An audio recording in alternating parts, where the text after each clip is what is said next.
Okay, so apparently we're live now. So good evening, everybody. I'm Dustin Coiner from Track Days, and I'm here tonight with Ask the R7 racer, Jackson Blackmon right now. What's up, Jackson? Hey, how's it going? I really appreciate you having me on tonight. So, I detect a little bit of an accent there, buddy. Like, well, where are you from, dude? I'm 20 years old and I'm out of Rock Hill, South Carolina. As you can probably tell from the bit of the southern twang there. You're from Rock Hill, South Carolina. Yeah, Nice, nice. Where I don't even know where Rock Hill is, dude. Like, where is that? yeah. It's not too far into the woods. I'm about 30 minutes south of Charlotte, North Carolina. Okay, okay. Not in like the most country area, but definitely still a ways out from California. From And like you, a LA lifestyle. so you being from that era, you probably know Ricky Bobby from Boxo, right?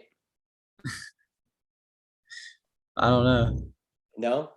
The Boxo Tools guy? No? Oh wait, Bobby Levitt. Yeah, Yeah, yeah. Bobby Levitt. I always Exactly. forget. I always get him. I call him Ricky Bobby. I don't know who knows him by that. Yeah, Yeah, yeah. Well, there you go. Like he had some kind of smack to talk tonight, but like whatever, we'll get to that later. he's awesome. Yeah, so tell me a little bit about yourself, man. Like you've been racing quite a while. I mean, you're pretty young, but you've been racing for what seems like forever. I mean, I can kind of remember you as the little prankster guy, like back when Gray Fam and Ruben Casares were racing the KTM Cup thing. So tell me a little bit about that. Like you've raced a lot of stuff. Yeah, yeah. I went.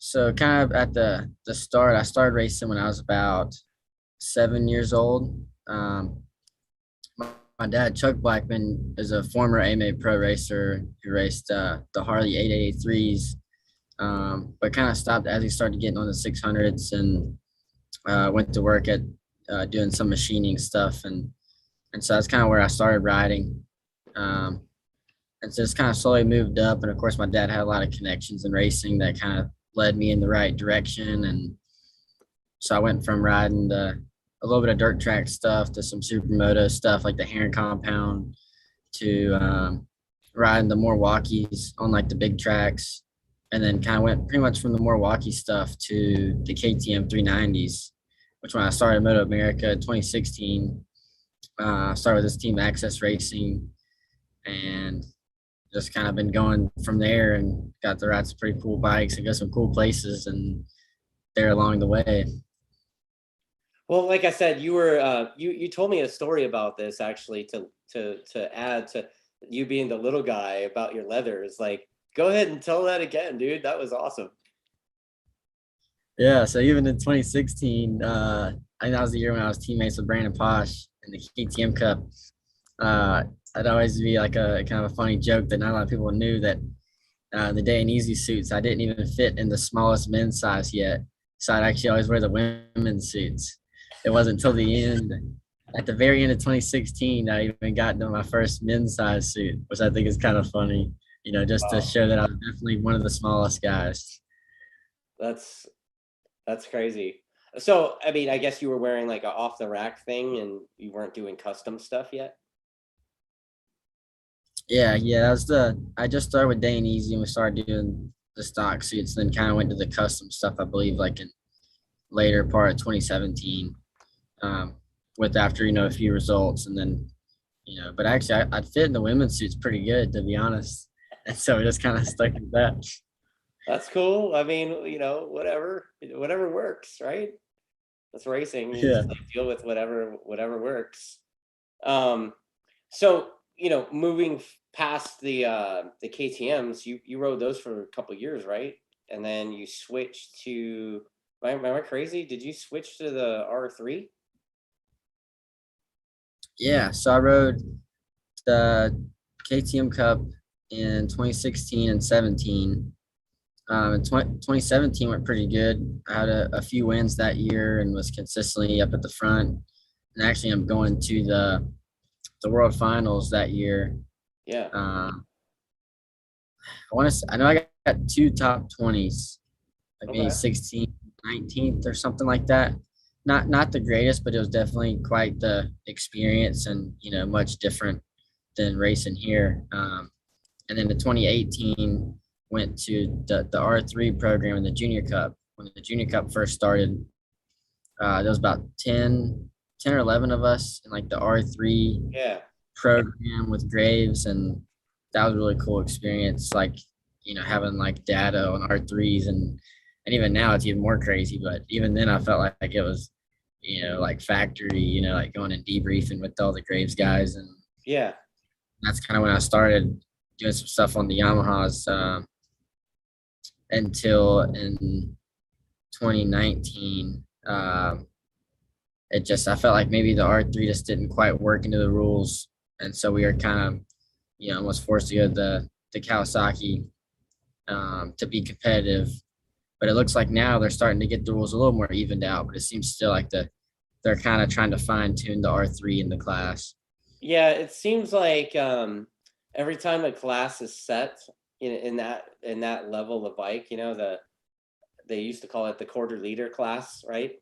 Every time the competition seems set right and whatever it is, it was the Ninja 300 and the R3 and whatever. Kawasaki's like, oh yeah, let's like let's make a 400. Like, so I don't, I mean, I don't see Yamaha making a 400.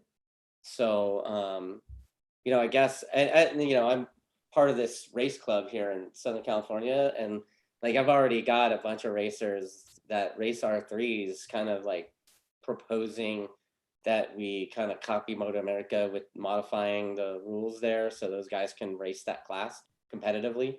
Um, it's it's like the classic, there's no replacement for displacement, Yeah, right? I mean, any comment on that? yeah, I'd say that it's tough. I'd say that the difference of bikes in Twins Cup works out better than a Junior Cup, with it Really? being that all the bikes are so much, like, not that they're that much slower, but to be honest, it feels a lot, like, feels a good bit slower. Even just the difference in Junior Cup to Twins Cup, and like power wise. And the R3, I think there's tracks. The R3 works good. I really love the handling of the R3, but I Right. never felt like I could keep up with the Kawasaki's off the bottom of the turns.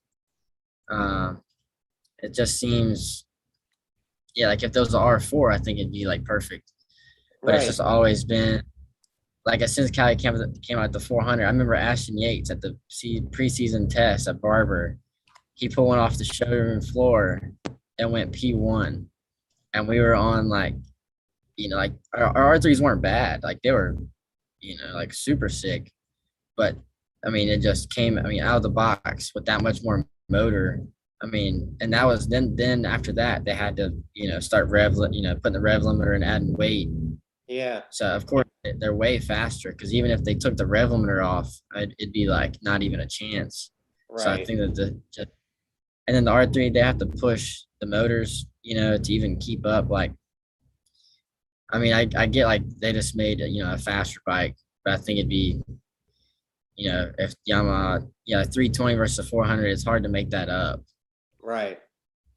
Yeah. I mean, it's quite a bit. The 400 seems, even on the dyno, it makes quite a bit more power too, stock even. So, I totally, I'm bummed for those guys. But you look at the, was it Roach, Jack Roach? He's riding one out of the Westby truck, and he's kind of like right there sometimes. But I mean, just like you said, it looks like he loses a lot of ground off, coming off the corner.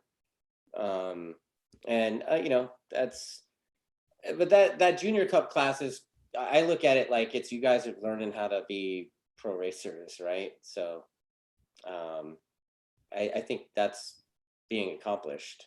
I mean, look at you, like you came out of there kind of. So, um, so last year you rode an SV, is that right? Yeah, yeah. So my Twins Cup career kind of started. So in 2019, we got started with the new R3, and when things just weren't quite working out with that, and like we had touched on, it was just hard to kind of be competitive, or especially with. I think it's a lot better now, and I think the bike definitely handles better. But me and my dad were pretty much the first ones with that new R3 when it came out with the big forks, um, and they had the GYTR kit. Like that was kind of the start of that. We didn't really Okay. have the resources to develop it, so I went to the Cowie. At the very end of the year, I did one race on the SV at, or no, two races at New Jersey and Barber at the end of 2019. I got second behind Alex Dumas at Jersey, and I think seventh at the second round, just on a second. It was a third gen SV, but I think with the stock front end, Okay. not the 600 front end with like a decent motor. Um, but it was a really fun bike, and I just really felt more comfortable on the bigger bike. And by that point, I was like 20 now, so I was about 18 then, and was kind of ready to get off of the junior cup bikes. So I went to Yeah. the SV with Roadman Engineering last year, and it was a bike I was already familiar with. I'd never rode an SV so beefed up, like it was much different to riding the stock SVs and Weira stuff. Like Right. I kind of grew up race like club racing. So it's kind of a big jump of, actually starting to play around with setup. So, like in junior cup, there wasn't a whole lot of setup. Like there wasn't a whole lot of stuff you could do to them. So it's kind of get on it and ride it. And it's going to move around and it's going to chatter and it's going to, you just ride through it. But on the Just SV, gonna figure it out. we had Make it adjustable work. triple clamps. We got these linkages to play with and so many variables. And, it started getting like, I was like, dang, we're really racing now. Like it's definitely a different step. Like it's a lot more open. So there was a big learning curve, and there was some really good races. Some races that a bike linked off the win, but there was some races I was way off the back. It's just kind of, I think, a big learning curve um, with experiencing, having so many other variables in the mix. Um, but I think definitely was learned from, and coming out of the year fourth in the championship definitely wasn't bad. Um, but just a little more inconsistent than I'd hoped for. So you started this year off on the Yamaha twin, right? The MT-07? Yeah. So I remember last year I didn't like racing against the Yamaha, so I wanted to be back on the Yamaha, pretty much. So, Seems legit. um, and even actually anybody that was on the Yamaha last year, and even the Suzuki guys, all um, or majority of them were all about the new Aprilia, Mm, and I was like, honestly, in my opinion, I think the Yamaha. I raced against it, and I know that last year those there was definitely some tracks where I felt like, you know, I mean, of course, now Rocco won a lot of races on the SV, so I mean, it's a good bike, but I just really wanted that bottom end punch. And I feel like it kind of would suit my style. I feel like my riding style is kind of more point and shoot, like more big bike style kind of okay, super that. bike rider. I'm not saying that by any means, but I just seemed like I would like the bike more for some reason, like having a little more punch off the bottom, even if it doesn't have the top end or whatever it is. Um, so I got to test one down in Florida. And as soon as I got on it, I was like, this is awesome. Like, and I finally have like a fresh start. The SVs, even though we've been running a lot different version of them last year, I've been racing those for years. So I already kind of had some bad habits with that bike, kind of some assumptions in my head of how the bike should handle or how it shouldn't that I think may have gotten in the way. But now having a fresh start, all I felt was all the positives right out of the gate.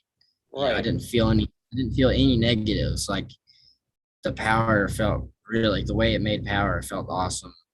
And I went down to Jennings on a borrowed bike and did like a 18 down at Jennings and was like, this thing, I feel like I feel pretty fast on it. Like I think that this is like the way to go. And so everybody wanted to go to Aprilia, and I was pretty much begging to be on the Yamaha. So we were able to kind of start talking to some of the Yamaha guys and say like, hey, I mean, and as we talked with them and all this hype of the Aprilia, it didn't look like there was going to be a Yamaha on the grid. And I was Right. like more than wanting to be on a Yamaha. So we kind of started trying to get some help on, there's already been some developments, people that, kind of got them pretty far and then kind of dropped to go to the Aprilia. So we kind of picked up where they left off with the bike. And unfortunately, I broke my arm right before the season.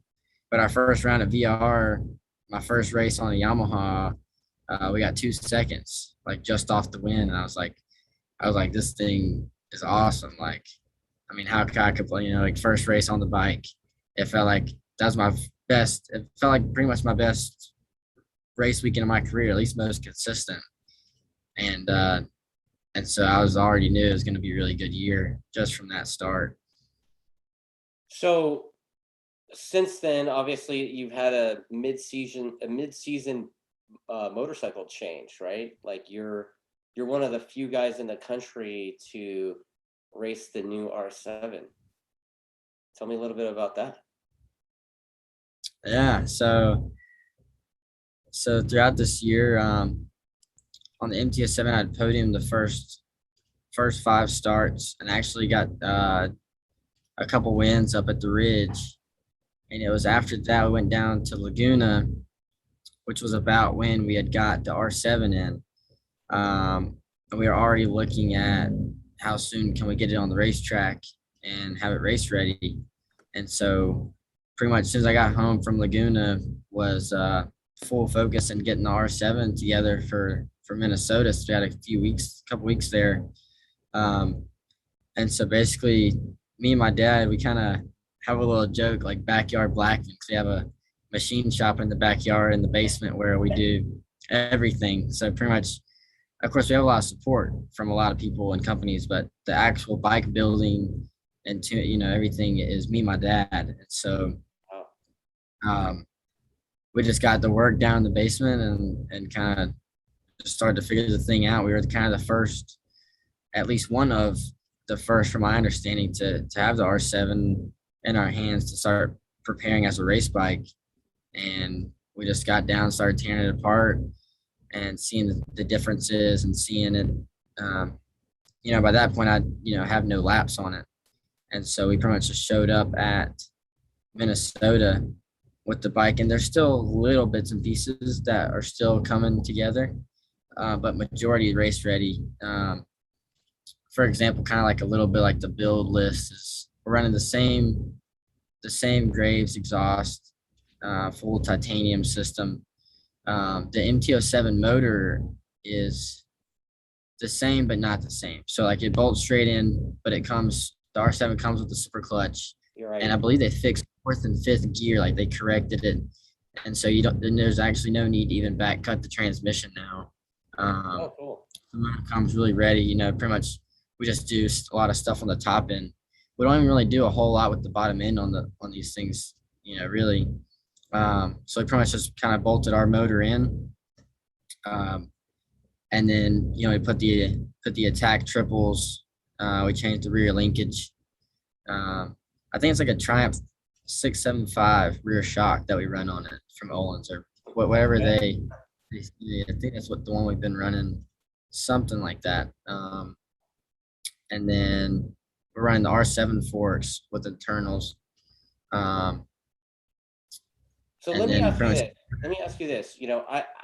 I got to ride. Yamaha brought one of the R7s out to our Laguna Seca track day a few months ago, and I got to ride it, as did a couple of my staff members, and every one of us had some pretty positive things to say about the bike, the way it handled, that kind of thing.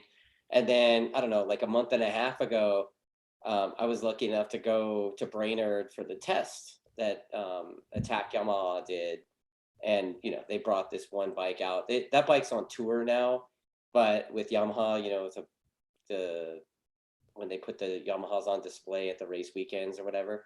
So like that bike, I got to ride that pretty much all day of the second day.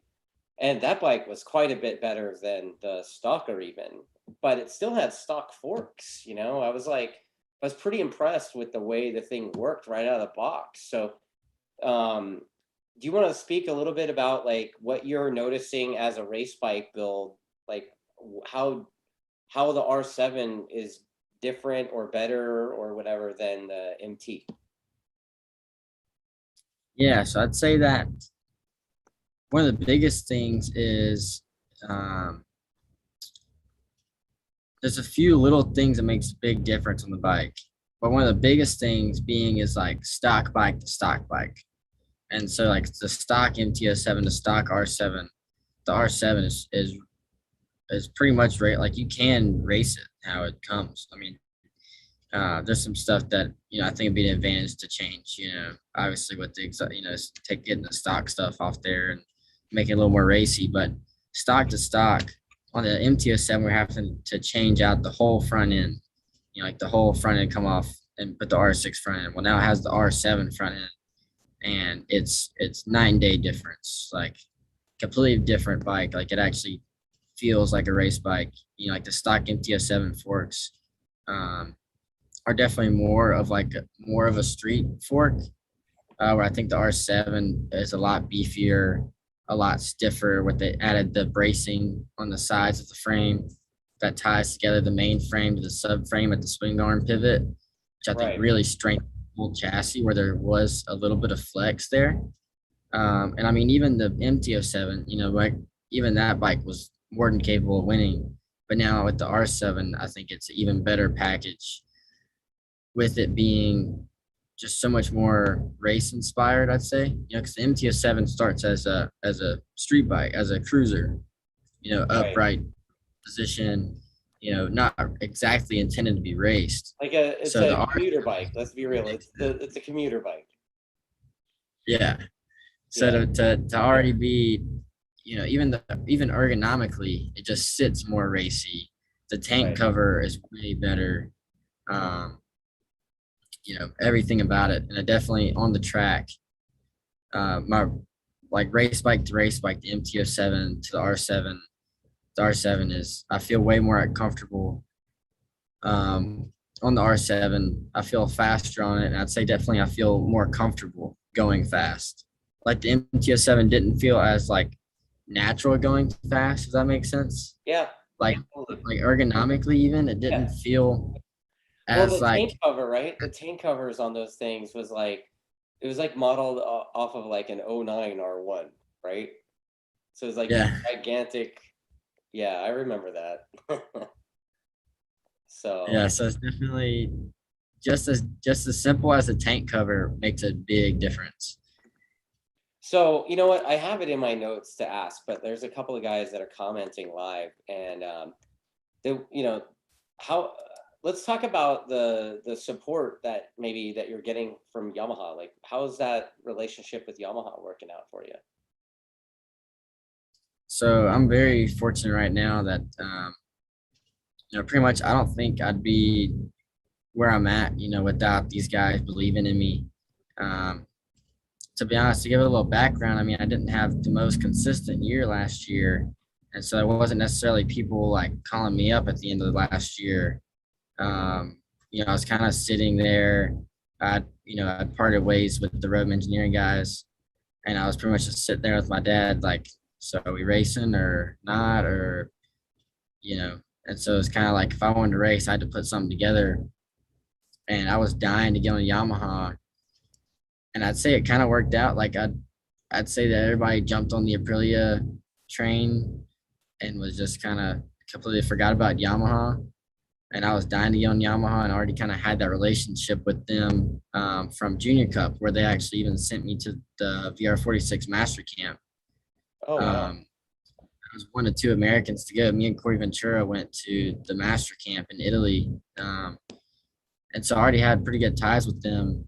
And definitely there was no bridges burned, even when I went to the Kawasaki for a little bit, even the Suzuki last year, being that was kind of the only opportunity and kind of the best opportunity I had at that time.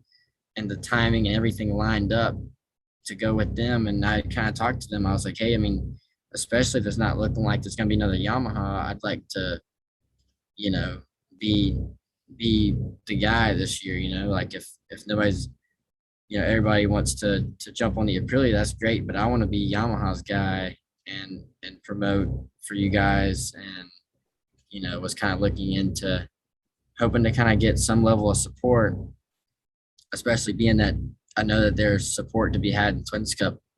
And at that point, I didn't even know anything about an R7 coming out.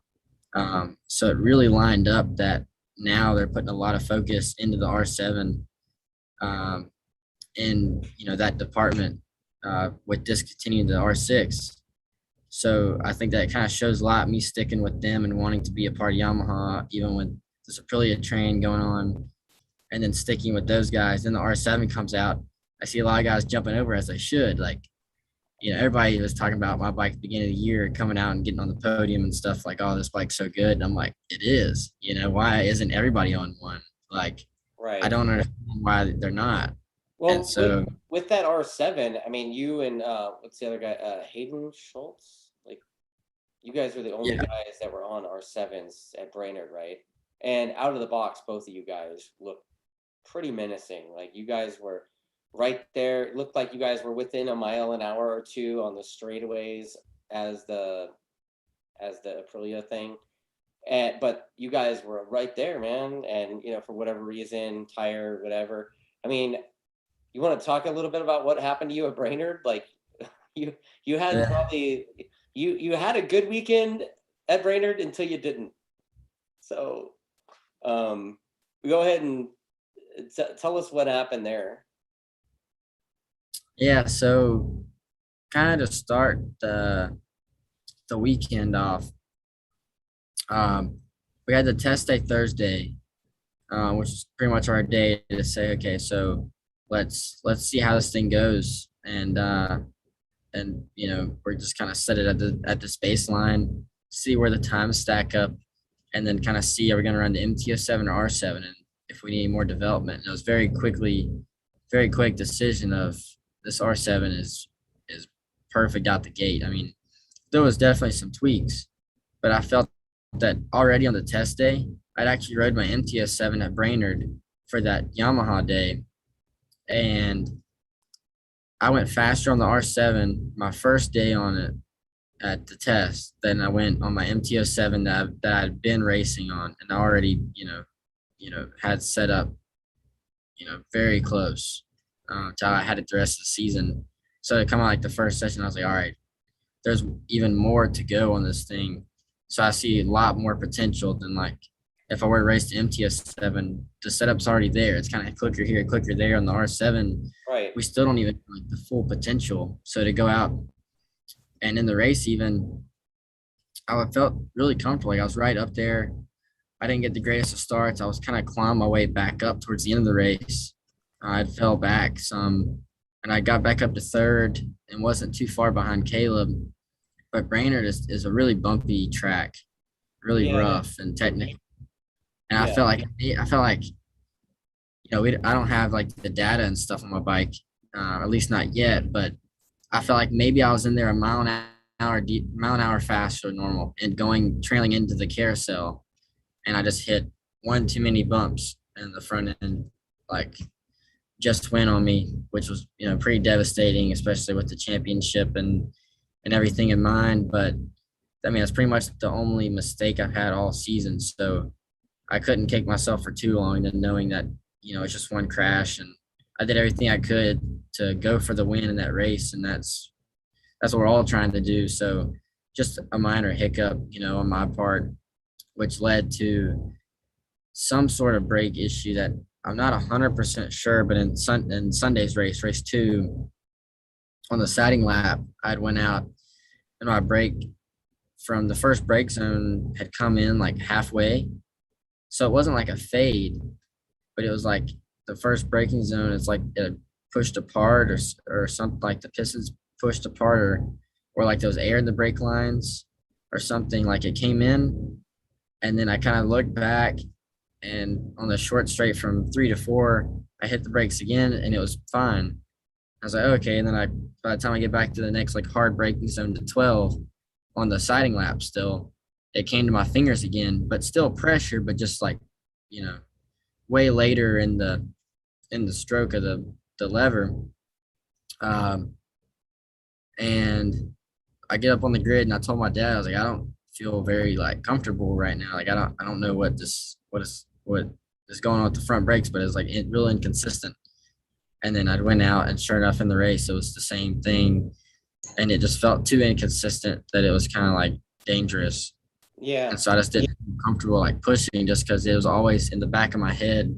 And I was running almost 3 seconds lap slower than the day before. And I just couldn't really race like that, which Well, wasn't really anybody's fault because it's the super problem didn't really confidence. show. It's super confidence inspiring when you go to the lever and it doesn't slow down, right? Yeah.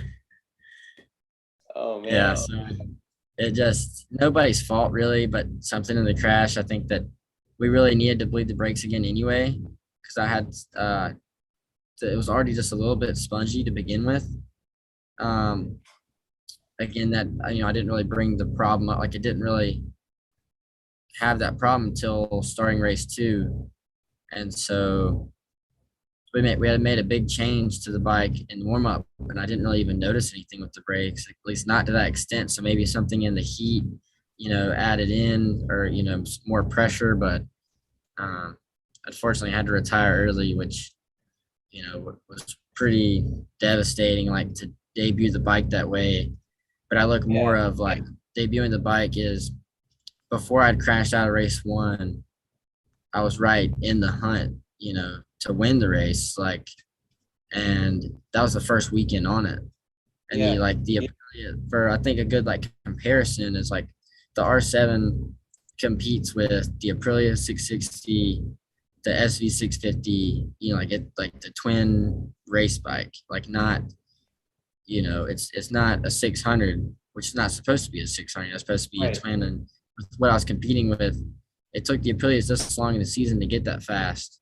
So for a brand new bike to come out of the gate and already be as competitive as the Aprilia, um, and there's been no development yet. I think that's like definitely says something. Yeah, it definitely looks promising. I mean, there's a couple of questions asking if Yamaha is going to support the R7, and I believe they're going to do some road race contingency for the R7 next year. Is that what you've heard?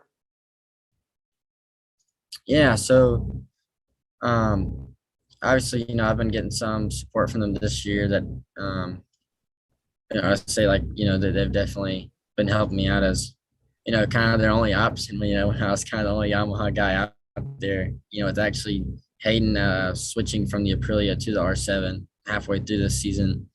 Um, and so I feel like I've kind of been like a sales guy for the R7, honestly, like Yeah, me too, man. showing, Me too. showing the bike to come out and do what it's doing. I mean, it's pretty easy. I feel like it's pretty easy for me to sell some bikes when I'm just like, I mean, look at how this thing does when we had like a few weeks to build it and we get to the track and it's like, I mean, And it's a great bike. you're I you're uh, definitely, you're competing on the national level with a motorcycle that's brand new that you and your dad put together in your garage. Like that's the most impressive part of that whole package that you just said. I gotta say that I'm a little, I guess to answer more of the question, like I definitely see is putting a lot of effort into the R7. As I think even for them, it makes a lot of sense. They're making a bike that's reasonably priced. I think they sold out the R7 halfway through like the first day. Like it was crazy. Like, which I'm sorry if you don't have one pre-ordered right now. Right. Honestly, like Dude, I at the ordered price three of point them. I and how ordered three of them. We quickly, don't have any yet. yeah, And like, I'm probably gonna get like in trouble from the marketing dude now for saying that. But yeah, like we ordered three of them and we still haven't received them yet. But I'm not worried. Like we'll eventually get them. It's not a big deal. Um, but let's go. I've got some more. Like Matt Cavarles. He's out here local. He's one of our CRA racer guys, and he and his wife Sophia have bought R7s, and they've begun to strip them apart and to prep them for racing. So I'm just gonna roll through Kavarlaz's questions because he's got like a million of them. And I warned you about that guy, right? So um, so let's see. Kavarlaz says, so at what RPM should you grab the upshift before the power tapers off? Is it the same for the downshift when you need to be in the power band? Oh, so the with how these motors run, and I spent a lot of time with the dyno, and I'm not the smartest guy ever, but I'd say I've definitely been learning a lot with that stuff. It makes power all the way through the limit. Like it doesn't stop making power until it hits the limiter. Like it's still climbing. Like there's no flat spot. Like I felt like with the Suzuki, I felt like it would kind of hit a point of where it kind of tapers. But the Yamaha, and that's what's almost hard for me is like you don't want to shift it till like as soon as it taps the limiter, like it just keeps pulling. Like it's just a steady line all the way up. So honestly, it's just all the way, right before the limiter. So I guess, I mean, it taps out at about 10.2. So you pretty much want to shift, right at 10.2. Because even at VIR, I remember that there's a couple of hills, and I was working with Quarterly some at the time, and I can't give out too many secrets, but pretty much just saying if it makes power to the limiter, use the power all the way limiter. Don't have to don't be short shifting it and holding back the power you have there. Okay. So what changes did you make to your R7 compared to the stock one? Like Matt and his wife both are trying to get theirs ready, and it doesn't seem like there's a lot available yet. Yeah, so it's definitely how can I say this the right way? I've been sitting in line for a while for some of the, to kind of get on track so everybody can see how it's going to go. It's kind of, I feel like there's been a lot of eyes and attention, waiting to see what I was going to do on the bike, when it was kind of all in line to see I was going to be one of the first ones to race one. Um, I'd say the biggest thing, honestly, I think Shark Skins is finishing up the body work, where they're gonna do like a superbike seat, like a tank cover to seat. Where right now I'm still running the stock tank cover and seat, and then the rest is like the shark skin stuff. Okay. So I think they're still finishing up that other piece that I actually don't even have yet. I know it's a little hard to get some of the parts now, but I know Attack is a good start with the triples, the bars, the rear sets, the I forget what they're called, but the pieces for like the rear stand to go into, Yeah. like So not the spools, but the inverted. this is kind of funny. Matt and Sophia know that I my bikes live in Attack, right? So I go over there and I'm kind of grinding on the boys to like get Matt and Sophia's stuff ready. And it's like everything, like third-party supply chain stuff is causing all kinds of problems with being able to even make parts. So I mean, like we're gonna have a race weekend coming up next week, and it's like, like hopefully their rear sets and stuff will be done. But so you're rocking all the Attack hard parts basically, right? Yeah, I'd say straight to Attack, and then definitely the Graves exhaust is the best I've seen. Pretty much straight off the. You can see straight on the dyno that the Graves exhaust makes more power everywhere, versus anything else that I've seen on the bike personally. So I'd say that there's a good start. Is getting in line from the Graves exhaust, and the Attack. All ergonomics. Of course, with the pack of the inserts on the front triples. You know, uh, for anybody wondering, even a rough start on inserts, if anybody doesn't have an idea, is pretty much, and it's a little bit different. I only know by the numbers the actual like millimeter offset, which is a little different on the R7 versus MTS7. Right. But I would say with the attack stuff, maybe we're running like a 2 or a 4, Well, I which I don't do, know what the. I did ride the one that they had with that was kind of a race bike and it had the attack clamps on there. And the one thing I did notice is that it kind of made the steering head angle quite a bit steeper than the stock R7.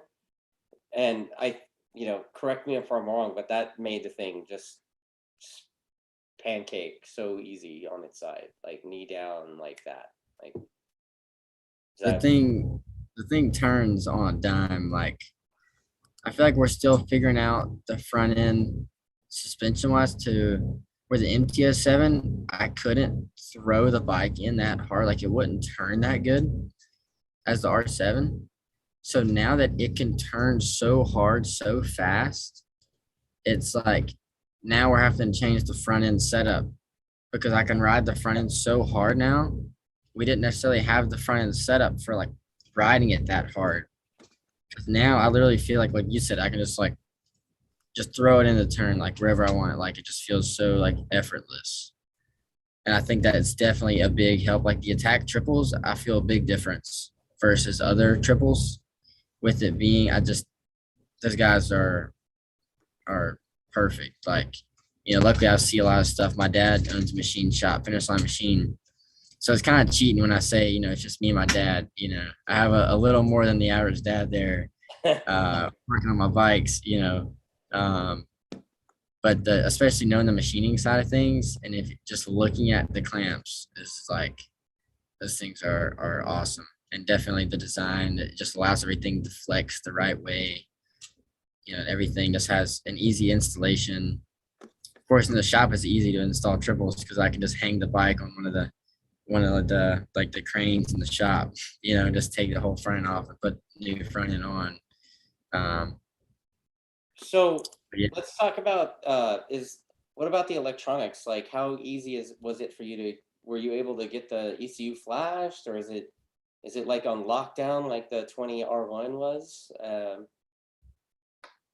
so actually, right now, as far as I know, nobody's ran R7 wiring harness. I've been actually running the FCO7 wiring harness and dash. Okay. Um, so as far as I know, Chuck Graves is working with Flashtune to have the ECU done. Now I know our stuff doesn't have fly by wire. It's taking that. They're going as affordable as they can with the bike. So there's some things like that Right. um, that they've opted out of. But they're working on the ECU now to having where you can flash the ECU, especially to bypass all the ABS and stuff, obviously to race. And I'm I'm a little curious on how far the electronics will go. Because as far as I've heard, there will be like electronics on the bike, like like full data. Um, but it's being developed now. That stuff, that's above me and my dad. So we're just kind of waiting on that side of thing. Um, so I'm not sure exactly how much you can do without the fly by wire, like what electronics means by that. I mean, obviously, quick shifter and deleting the ABS, and I would assume maybe some sort of engine braking control with playing with the valve, like like on the SV. I know we had some A racer stuff on there last year that we could adjust some of the engine braking, but it's about something with the exhaust valve, if that sounds right. Um, Yeah, so I I'm don't know. sure. I mean, I the guys, I, I raced Chuck, an R1, dude. Like, I don't know anything about those things. yeah, I know Chuck Graves and the Flash Team guys are really smart, so I'm sure they're gonna do everything they can with it to make it uh, as badass as they can, pretty much. And correct me if I'm wrong with this assumption, but is it because it's not a ride by wire that it's like quick shifter only? You don't get auto blipper.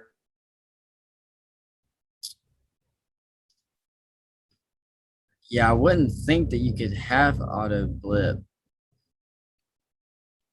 Now I'm no genius, but I know that how on the fly by wire stuff that it's when you open the throttle, it doesn't open the butterflies, and so it's that it opens it, and then the ECU tells it to open, and that's how it controls the auto blip when you're off the gas. I know that much, so I wouldn't think that there'd be auto blip. Um, I wouldn't see how that would work, but don't quote me on that because I'm majority racer, but part-time mechanics. I've been trying to learn, more about that kind of stuff, and I actually want to learn more of the electronic side because I know that the bigger the bikes is a lot more play with electronics and understanding that stuff. So I've been uh, trying to learn more about the stuff with the mapping and what everything does and how it works. So I got a couple more questions. I don't want to take too much of your time because I know it's kind of late out there already, and you got to ride a motorcycle at like 9 o'clock tomorrow morning. But Marcus Jackson, he's also one of our guys. He's actually in Pittsburgh and he's doing timing and scoring. So just gonna throw him under the bus right now. So Marcus wants to know like what your plans for racing ultimately are. Where do you see your racing career taking you like the next 5 years? And go. That's kind of a lot to ask there. I don't know. Honestly, I kind of just go day by day. Like this is by far the best season I've ever had. Um, I've already had. I mean, I won 3 races in KTM Cup, and since then it's been maybe like a couple podiums a year. So this year to have 5 podiums and a couple wins is like giant for me. Like, um, the list of guys who have Moto America wins. It's not a crazy number. So I know that it's Twins Cup. It's not Superbike. Don't get me wrong, but um, I feel pretty like proud of myself for where I've got, where I've came from, and I see myself looking at. I have no ties with anything overseas really. Um, Never really had anyone like reach. I don't really have a lot of connections on that side of things, but I definitely want to get on a 1000 and see like what I can do. Like I've never really rode one, so I have no idea. Like the Twins Cup bike, I've just got to the Twins Cup bikes, and I feel like I'm just now getting a handling on those, and so I don't really know what I can do on a 600 or a 1000. But I'd Right. like to continue the round on, go to a 600, and then maybe stock 1000 to Superbike, or obviously the main goal is I want to get to Superbike racing in America because I think, in my opinion, like I'd like to move up all the ranks and be racing at the highest level possible in America before I even look at going overseas. Because if I'm in the top of Twins Cup, there's still 3 classes above me to before I'm at the top level of racing in America. So Right. why am I going to go overseas to? Um, that's just kind of like my thought process.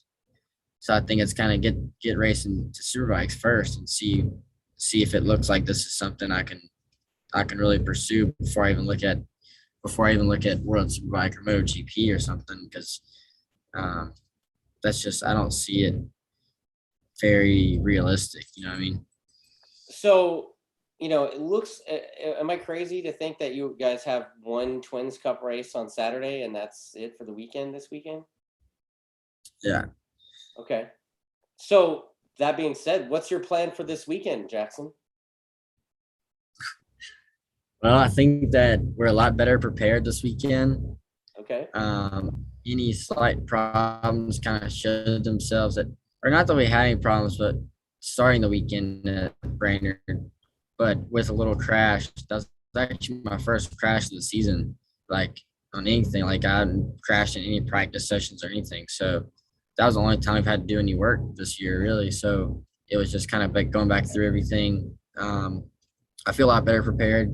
We found a few things up, we got up on the dyno and we tried a few things, and um, so we'll say I feel more prepared, and I feel that the bike is definitely there and more than capable. It looks like it's gonna be wet in the morning, so we'll see how that goes. But I see that this bike is definitely capable of running at the front, and I want to show that it is capable because I know it is, and I know that I should be running at the front. So I mean that's pretty much the goal, but also to have fun and you know I know that's serious racing, but I do the best when I have the least pressure. So I'm mainly just trying to have fun. Well, at least they're gonna let the Junior Cup guys go out and clear the track for you guys, right? Yeah. Okay, so the last thing before I let you go, because like we're almost at an hour, and I don't want to take up too much of your time, because like I said, the kids gotta go ride motorbikes tomorrow morning, and it's what, almost 10:30 for you guys now. Sorry about that. You know what do you think of Tony Elias getting to ride the Attack Superbike this weekend? I think that's pretty crazy. Just like he posted up of like 5 years of rivalry to ride the bike. It's pretty wild. Like I think that I don't know. I'm really curious because I want to ride an R1 eventually. And I know I'm a smaller guy, and I know that he's smaller than me. And so I like to see when when he rides, like how he controls a monster R1. Like, it shows that, like you don't have to be like a bigger guy to ride a super bike. And which I think is a little bit different. Most people like look at Timmy like they don't just first like think that he's like just a smaller guy. But um he does pretty well with adapting to a lot of different bikes. Like when he jumped on that Suzuki right off the bat. So I mean, I see him doing really good. I think Yeah, I that mean, I he talked doesn't to have any Richard about experience. it. I talked to Richard about it, and he had that style at least when he was with Yoshimura, and then quite a bit when he was with M4 too, where he would somehow get the thing turned in super early, like turn in on the bottom and somehow get a drive out of the corner. Like I still wonder how he did that, and I wonder if he's going to do that on the Yamaha. Yeah, I think that the Yamaha strength is its handling and how quick like Gagne just gets the thing turned and off the turn. Like that mid turn range, I'd say like is where he really like it seems like the Yamaha works really well. Even Sculpts, I see him run it in where like it seems like the Ducati guys and Suzuki guys are struggling with like rolling in and getting it turned so fast, like the Yamaha. Yeah. So it seems like that would really fit his style. Like I think that with that being one of his strengths, I think that he could be really quick on that thing. I know it's going to be a learning curve for sure, but I see it going pretty well for him. And you know what? I'm gonna let this be the last question, but Joe Novella wants to know if what basically you said that you're running the FZ or MT07 electronic, the harness and the ECU too, right? So that doesn't affect the timing or anything like that? No, so it's got to be an FCO7 wiring harness. FZ07. So Okay. um, they changed the rotor, and I'm not the best at all stuff. So if somebody double check me, but the rotor and the motor is different, which affects the ignition with the MT07 wiring harness. Like when we got the 20, or no, so the 2021 bike that we got, the MT07, it has a different rotor. Okay. So if you go around like a 2021 motor or newer, it has a different rotor from like the 2019, like the STO7 or MTO7 or whatever. So the wiring harness won't work right. So it'd be best to run like an FCO7 motor just to be safe with the FCO7 harness and dash with the R7 motor. Because as far as I know, there's something that's different with the rotor that will affect the timing. So I don't actually have the R7 motor in. Okay. It's my MT7 motor. So But we have them all swapped out, yeah, with that. do you have future plans to use the R7 engine? Yes. Okay. We actually have a motor built already. We just haven't ran it yet. We're just kind of running what we've been running, as it's we're still trying some different things with the motor that I think we're starting to figure out a few things with some help with some other guys um, that we're looking at testing. But it's a little late in the year to go messing around with a lot of different motor testing, you know. So um, we're kind of taking I think the biggest strength of the R7, the biggest difference is the chassis. So we're kind of sticking with that and kind of just running our other package in that base. Wow, man. Well, Jackson, you know what? I wish you the best of luck this weekend. Anybody that wants to watch him kick everybody's butt on Saturday, was it 4 o'clock Eastern? That's when you guys are racing, Twins Cup. Yeah, almost positive. Normally like one of the last races of the day. Yeah, well, when you graduate up to Superbike or whatever, you could race multiple times a weekend and get to race like in the prime of the day, Yeah. right?